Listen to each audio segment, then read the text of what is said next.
Civil services aspirants are generally advised to start with NCERT for the UPSC preparation. These books should be read before other standard books. The reason is very simple and clear, because they help in building a strong foundation. If we analyze the previous year question papers, there are a lot of questions that are consistently asked directly or indirectly from NCERT books. Moreover, NCERT books offer concise coverage of most of the topics which are mentioned in the UPSC Civil Services syllabus. So starting with history. The first book that you have to read is Themes in World History of Class 11th NCERT, Themes in Indian History Part 1, Part 2 and Part 3 of Class 12th of NCERT.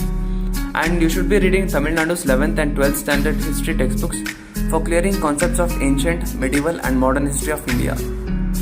Moving on to the art and culture, you have to go through the NCERT book of Class 11th, which is titled as An Introduction to Fine Arts.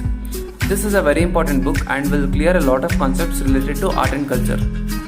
So moving on to geography, you should mainly refer to NCERT books of Class 11, which are Fundamentals of Physical Geography, India Physical Environment, two books of Class 12th, which are Fundamentals of Human Geography, India People and Economy, our Environment book of Class 7th NCERT.